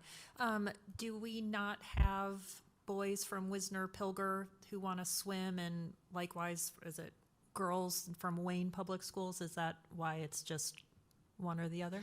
Correct. We have had girls from Wisner-Pilger on our team for several years. The last one that we know of will be graduating in 2 years. And Wayne currently just has boys that wants to participate, but in the future would like to add girls once we are able to add a fourth school. We can only co-op with 4 schools total, so we cannot have both Wayne and Wisner in addition to Catholic, Lutheran, and ourselves. Interesting, thank you. 7.4, Curriculum Committee Report, Beth Shashikant. The Curriculum Committee, in their meeting on February 13th, 2024, discussed potential program purchases for the upcoming 2024-25 school year. They recommended the adoption of the preschool math program, McGraw-Hill Building Blocks, based on positive feedback from teachers and its potential to enhance math instruction. Amplified Geometry for the senior high, previously piloted and approved, was deferred for a year to ease the implementation burden on teachers. The K through 6th grade math program iReady received strong support after a 2-year pilot emphasizing problem solving and critical thinking. For 7th grade health, Essential Health Skills for Middle School was chosen as an updated book for its appropriateness, lack of bias, and alignment with district principles. The senior high Spanish materials will be renewed for 5 years with no new materials considered. The next committee meeting in early fall will include a civics portion on the agenda. Thank you, Beth. 7.5, Norfolk Public Schools Foundation Committee Report. Brenda Carhart. The foundation met, the board of directors met on February 19th at the MPS Administration Building. 15 board members were present. Board President Jason Bush called the meeting to order. Committees will meet prior to the March foundation meeting to continue work on marketing, fundraising, and strategic planning goals. Executive Director Austin Truex reported that the MPSF scholarships are nearly ready to start for application, and hopefully we get those out soon. Additionally, the foundation is planning to establish an ad hoc committee to engage with the MPS staff, exploring how the foundation is perceived, understood, and expected to work by the educators we are dedicated to supporting. Basically, we just want to get our word out and get more involved with the school so that we can support each other. That's the goal for that ad hoc committee. Any questions? Thank you, Brenda. That brings us to the consent agenda items. 8.1 is the minutes from the meetings on February 12th and February 22nd, and they are both attached for your review. 8.2 is personnel, and we'll begin with our contract approval. Dr. Thompson. Thank you. I have 8 contracts for your consideration this evening. Kylie Bierman, English teacher for Norfolk Junior High School. Amanda Gazelle, 2nd grade teacher for Jefferson Elementary School. Emily Keeter, special education teacher for Norfolk Senior High. Michelle Kuhlman, science teacher for Norfolk Senior High. Caitlin Sharp, kindergarten teacher at Lincoln Montessori. Brianne Swan, 3rd and 4th grade teacher for Lincoln Montessori. Allison Melcher, assistant principal for Norfolk Middle School. And Jordan Henricks, Dean of Students / Activities Director for Norfolk Junior High School. Thank you, Dr. Thompson. Great work, Angie. 8.2 is resignations, Dr. Thompson. Unfortunately, I also have a number of resignations for you. Kelly Kruger, business teacher at Norfolk Senior High, is retiring after numerous years with us. Alicia Dukes, 3rd grade teacher at Grant Elementary. Rhonda Gates, early childhood special education teacher at Little Panthers Preschool. Sydney Schilling, 1st grade teacher at Grant Elementary. Lisa Puwitsky, Title I interventionist at Washington Elementary. And Benjamin Sullivan, social studies teacher at Norfolk Senior High, are all resigning at the end of the school year. Thank you, Dr. Thompson, and thank you to all these teachers, especially Mr. Kruger, who my was all and loved. 8.3, claims, Dr. Thompson. Attached are the claims for the month of March 2024. These claims were reviewed earlier by our finance and facility committees. There are also 3 conflict statements this month that will need to be read before voting.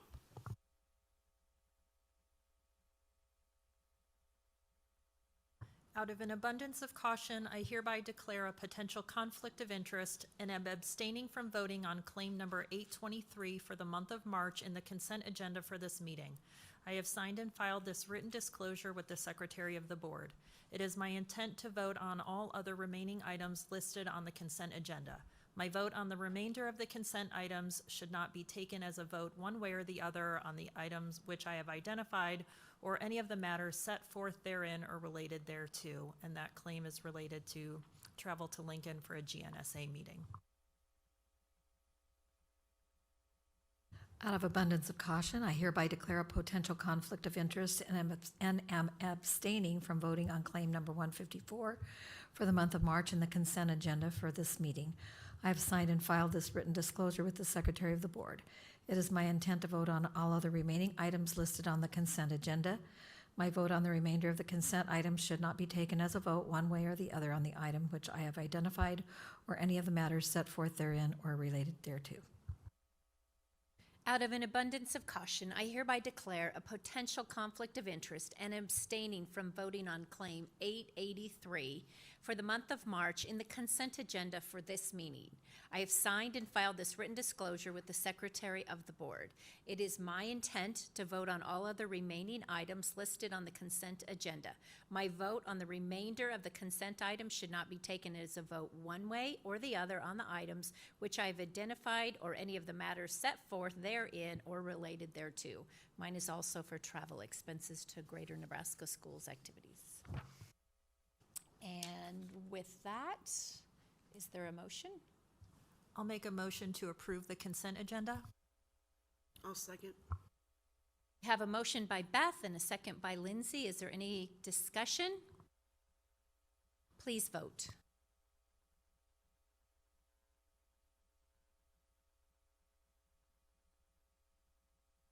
Motion carried 6-0. Thank you, Callan.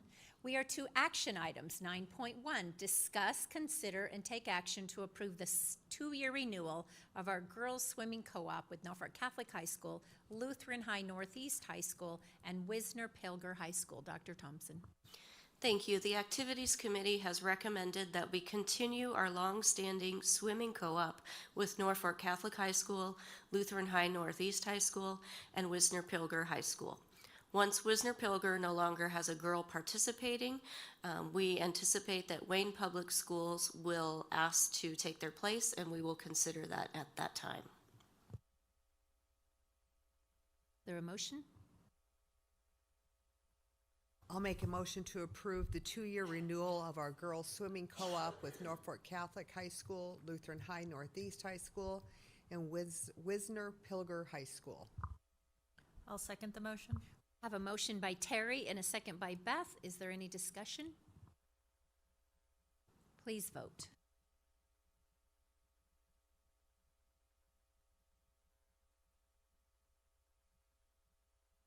Motion carried 6-0. Thank you, Callan. 9.2, discuss, consider, and take action to approve the addition of Wayne High School to our 2-year boys swimming co-op with Norfolk Catholic High School and Lutheran High Northeast High School. Dr. Thompson. Thank you. The Activities Committee also recommends that we add Wayne Public Schools to our long-standing swimming co-op with Norfolk Catholic High School and Lutheran High Northeast High School. Wisner-Pilger does not have any boys interested in participating and will be dropping our girls co-op once their current swimmer graduates. We anticipate that Wayne will be added to the girls co-op at that time. Thank you, Dr. Thompson. Is there a motion? Make a motion to approve the addition of Wayne High School to our 2-year boys swimming co-op with Norfolk Catholic High School and Lutheran High Northeast High School. I'll second. We have a motion by Brenda and a second by Lindsay. Is there any discussion? Please vote.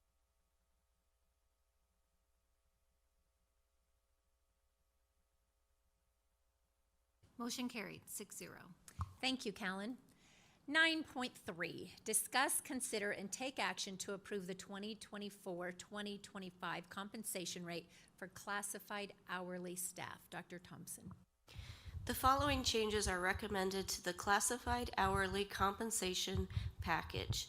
Number 1, the classified hourly compensation rate should be increased by 4% for the 2024-2025 school year. This amount was determined by increasing each employee's pay rate by 4%, which is the same percentage that was applied to non-supervisory certificated staff, otherwise known as teachers. The estimated cost of this increase is $411,433. Number 2, business office personnel should be listed as a separate category as outlined in the attached document. And number 3, speech language pathology assistant, SLPA, and certified occupational therapist assistant, CODA, should be listed as specialist examples. Thank you, Dr. Thompson. Is there a motion? I'll make a motion to approve 2024-2025 compensation rate for classified hourly staff. I'll second that. We have a motion by Terry and a second by Cindy. Is there any discussion? Please vote.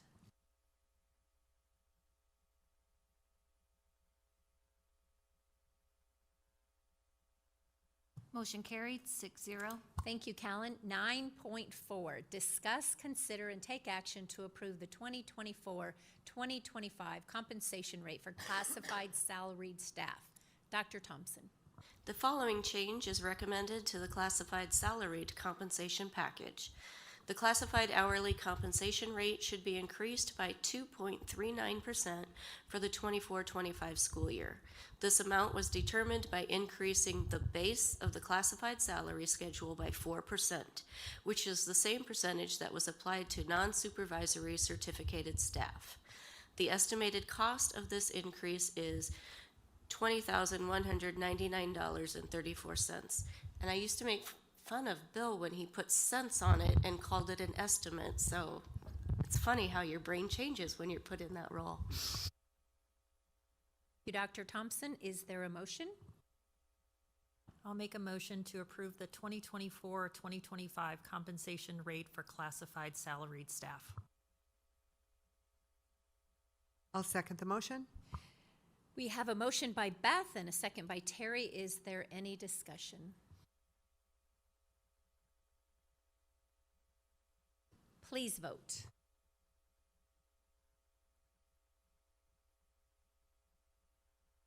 Motion carried, 6-0. Thank you, Callan. And as if you're sitting here listening and watching, we have discussed this at length in executive session, so we do know what's going on. We're making this look simpler than it was. 9.5, discuss, consider, and take action to approve the 2024-2025 employment agreement for nurses. Dr. Thompson. The following change is recommended to the employment agreement for nurses. The nurses' compensation rate should be increased by 3.44% for the 24-25 school year. This amount was determined by increasing the base of the nurses' salary structure by 4%, which is the same percentage that was applied to non-supervisory certificated staff. The total cost for this increase is estimated at $13,198. Thank you, Dr. Thompson. Is there a motion? Make a motion to approve the 2024-25 employment agreement for nurses. I'll second that motion. We have a motion by Brenda and a second by Cindy. Is there any discussion? Please vote.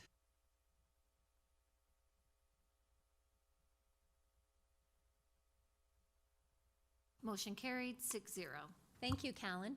9.6, discuss, consider, and take action to approve the 2024-2025 compensation rate for 6-pence facilitators. Dr. Thompson. The following change is recommended to the compensation agreement for 6-pence facilitators.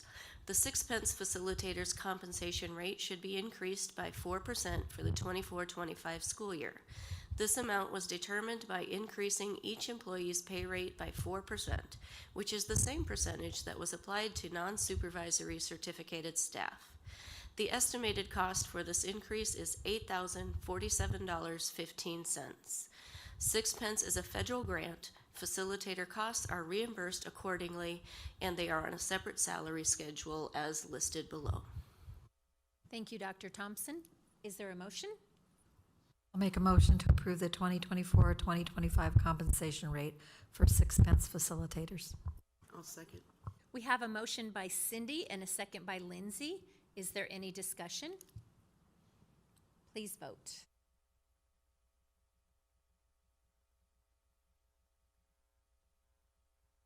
Motion carried, 6-0.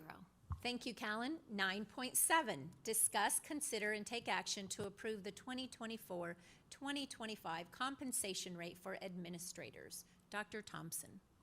The following change is recommended to the administrator's compensation package. The administrator's compensation rate should be increased by 2.58% for the 24-25 school year. This amount was determined by increasing the base of the administrator's salary schedule by 4%, which is the same percentage that was applied to non-supervisory certificated staff. The estimated cost of this increase is $83,135.01. Thank you, Dr. Thompson. Is there a motion? I'll make a motion to approve the 2024-2025 compensation rate for administrators. Second the motion? We have a motion by Beth and a second by Terry. Is there any discussion? Please vote.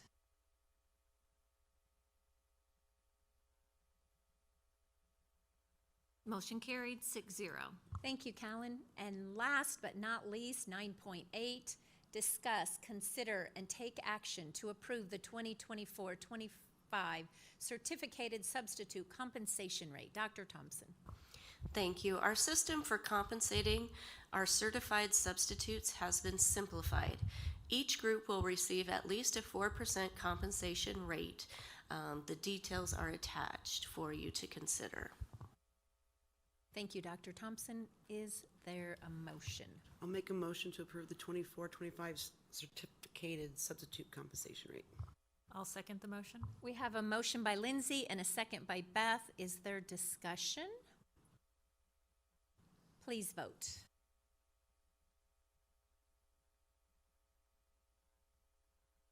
Motion carried 6-0. Thank you, Callan. I said last but not least, but we have several more. 9.9, discuss, consider, and take action to approve the amendment to the negotiated agreement. Oh, no. Is that right? Yeah. Dang it. With non-supervisory certificated staff regarding the extra duty schedule. Yes, we are done with our compensation packages and moving on to other agenda items.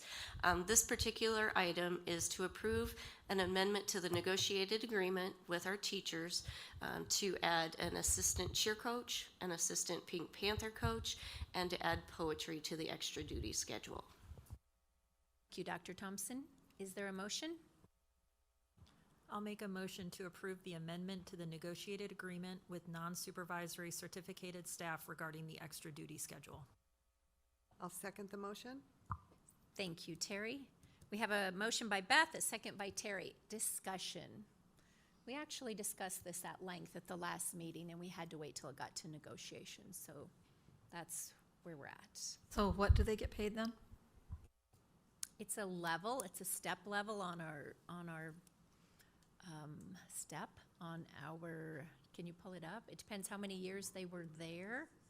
And I think the assistant coach is 2 steps below where the head coach of an activity is. So when it came last time, we didn't have this negotiated, so they would be, 2 coaches would be paid the same, and now we followed the same procedure, and so they're 2 steps below the head coach. Answer her question. How much are we paid? It's about $3,000 a person each. And we're adding 1 in Pink Panthers and 1 in cheerleading, And 1 then- in dance. Yes, and then our poetry is, I'm not sure how much that one is. That was much less. That's extra duty 10, so it is the lowest. It's about 1,500. We're approving an extra about 6,500, no, 7,500. 7,500. Please vote.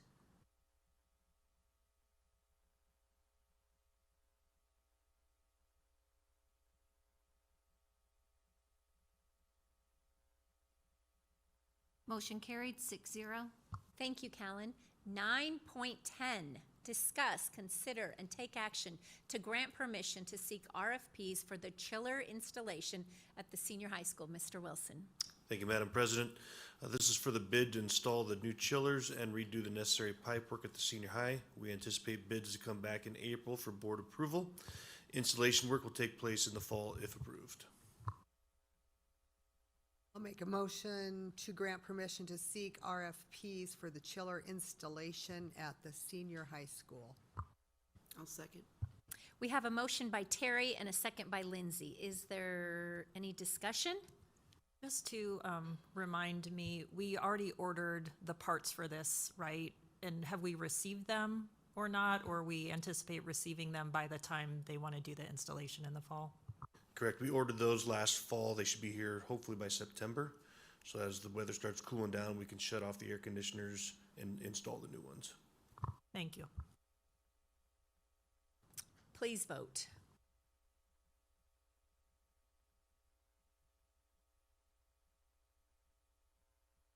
Motion carried 6-0.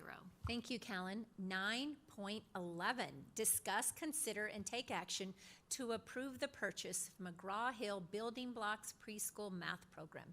Mrs. Nelson. Thank you. The preschool administrator and teachers have invested time into studying 2 math programs for implementation for the fall of 2024. Building Blocks was found to provide structure, sequence, and consistency for math instruction. As mentioned in the curriculum report, the program was reviewed and considered carefully. Although the program will likely be used more than 5 years, the total cost for 5 years of use actually breaks down to $9 a student per year. The funds for this program will come from the general curriculum budget. The total cost of $9,994.37. Thank you, Beth. Do we have a motion? I'll motion to approve the purchase of McGraw-Hill Building Blocks Preschool Math Program. I'll second the motion. We have a motion by Cindy and a second by Beth. Is there any discussion?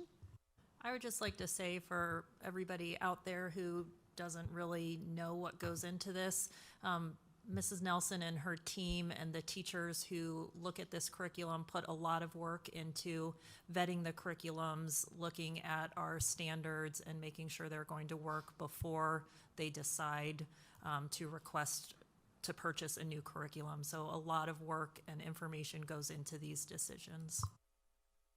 Thank you, Beth. I would also add that our curriculum materials that are up for adoption tonight are available on the table on whatever wall that is, underneath our logo, for board members or community members who would like to take a look at those. Dr. Thompson, please vote.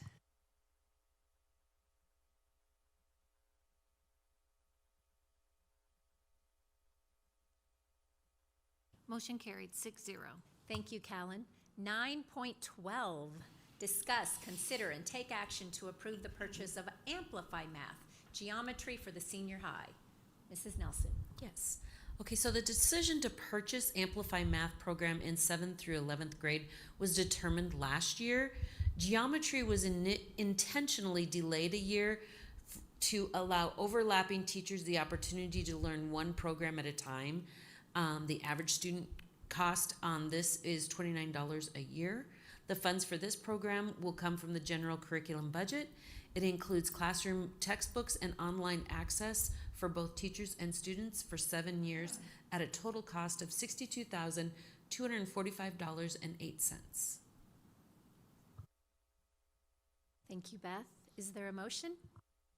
I'll make a motion to approve the purchase of Amplify Math Geometry for the senior high. Second the motion. We have a motion by Beth and a second by Brenda. Is there any discussion? And it says online access. Do most curriculum still come with the ability to do this from home if students choose? Correct. Thank you. Please vote.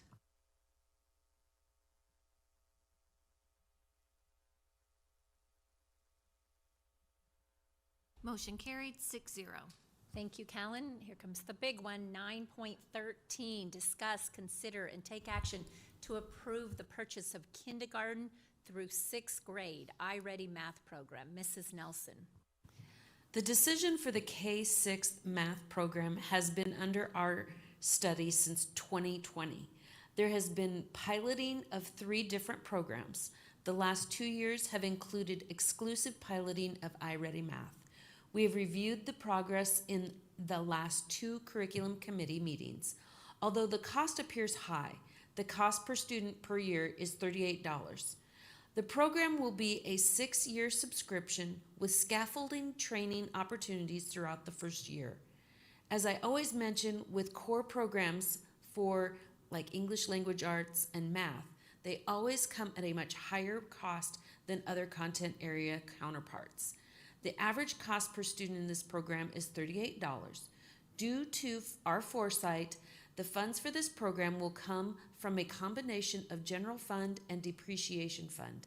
It will include textbooks, online access, and manipulative materials with a 6-year subscription at a cost of $519,074.45. And again, There's been extensive study on this, and I know that's a large number. That's what we expect and we see as we rotate through those large curricular content areas, ELA and math. And thank you, Cindy, for spending some time studying that as well. We tried to bring our curriculum committee along the way and share the results that we saw and feedback from teachers. So I'll just add for the public that this was a concern because it is such a high amount of money. And I wanted to make sure that I went in and actually physically observed this math class in action and talked to the math teachers and the elementary teachers that were using it. And I really had a positive reaction to it and felt really good with it and saw the kids in the different ways that they were learning. It teaches them different methods so that there's different learning methods for different styles of learning, and it was very impressive. So I was very impressed with it. Thank you, Beth. Since 2020, that is a long time to study a program. So thank you and your team for that hard work. Is there a motion? I'll make a motion to approve the purchase of kindergarten through 6th grade iReady math program. I'll second that. I have a motion by Beth and a second by Cindy. Is there any further discussion? I would just remind board and community members that we maintain 5 to 7 year budgets for technology and for curriculum because we know there are years like this where we have a big purchase. So we save money in depreciation so that we have it available when we need to purchase language arts or math materials, or when we need to purchase desktop units for our secretaries, because those are large purchase years. You, Dr. Thompson. Please vote.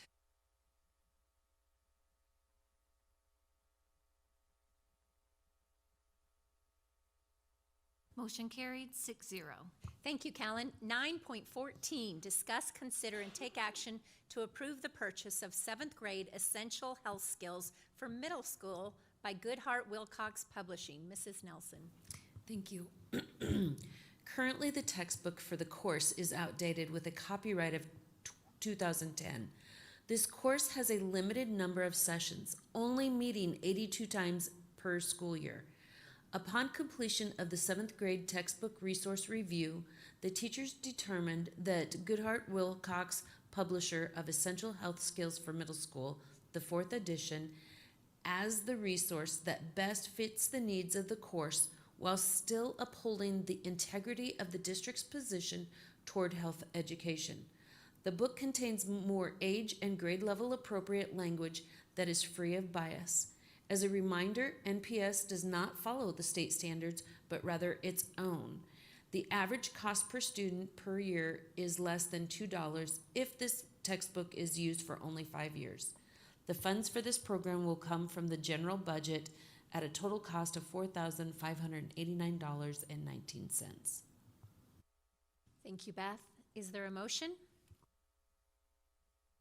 I'll make a motion to approve the purchase of 7th grade essential health skills for middle school by Goodhart Wilcox Publishing. I'll second the motion.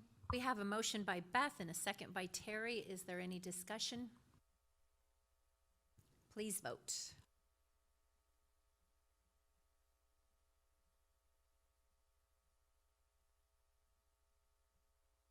Motion carried 5-1. Thank you, Callan. 9.15, discuss, consider, and take action to approve the purchase of the senior high Spanish Senderos Vista Learning Program renewal. Mrs. Nelson. Yes. The Senior High Spanish Program online access will expire at the end of the year. This program will be renewed for an additional 5 years. This program comes at a cost of $30 per student per year. The funds for this purchase will come from the general curriculum fund budget. It's a total cost of $89,671.25. And that does seem costly. We have a lot, and proudly say, we have a lot of students that take Spanish courses. And so it also serves for Spanish 1 and Spanish 2. So those materials are just used throughout. Best way to explain that. Thank you, Beth. Is there a motion? Your Spanish, please. You say the online access will expire, so does that mean The program, So we'll still use our books that we have, our textbooks, but when we purchase textbooks and an online access, the online access is what we said the 7-year subscription or the 6-year subscription. That was the end of that online subscription. And because teachers and students use the online piece of that, we need to resubscribe. So not new materials, but just adding on to the subscription of the online access. so we're using the same books Yes. next year, just. Yes, we're getting- absolutely, We're getting the yes. online back. Okay. Yes. Okay. Yep. Is there a motion? I'll make a motion to approve the purchase of the senior high Spanish Senderos Vista Learning Program renewal. Second that motion. A motion by Lindsay and a second by Brenda. Any further discussion? Please vote.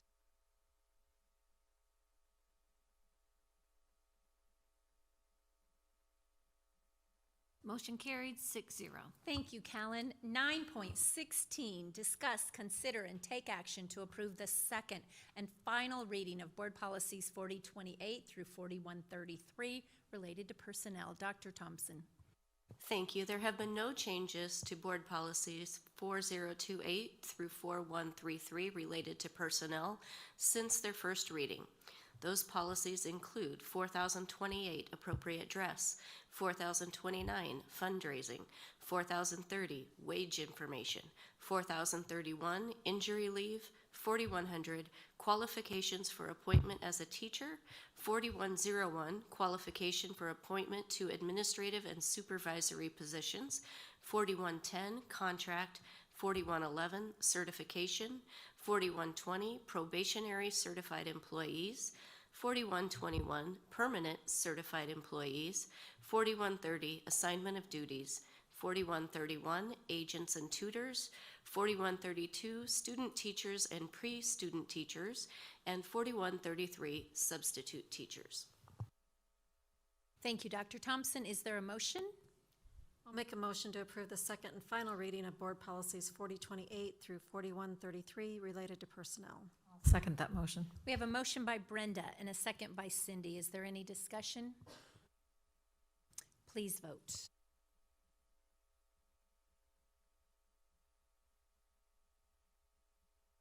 Motion carried 6-0. Thank you, Callan. Guess what? That brings us to the end for all of you. The second monthly meeting of the Board of Education is scheduled for Monday, March 25th. This is a change in date from what you're used to. It's on Monday rather than Thursday at noon. The next regular meeting of the Board of Education will be held on Monday, April 8th at 5:30 p.m. All components of these meetings will be held at the Norfolk Public Schools Central Administration offices and will be open to the public unless an executive session is needed in order to protect the interest of the district or the reputation of an individual. With that, we are going to go into executive session to discuss our superintendent contract negotiations as needed to protect the interest of the district and or to prevent needless injury to the reputation of an individual. Is there a motion? I'll make a motion to go into executive session to discuss superintendent contract negotiations as needed to protect the interest of the district and or to prevent needless injury to the reputation of an individual. I'll second. We have a motion by Beth and a second by Lindsay. We will vote with a roll call vote.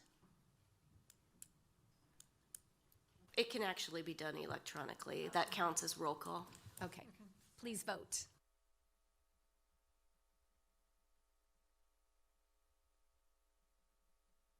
Motion carried 6-0. Callan. We are going into exec at 7:34 p.m. No action will be taken at this meeting. Any changes to a superintendent's contract must be posted on the school website prior to the board meeting at which it is voted upon by the Board of Education. Thank you, Dr. Thompson.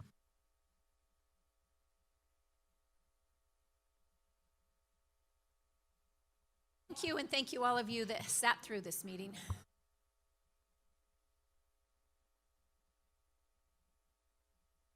Need to restate the specific reason one more time? Yep, yep.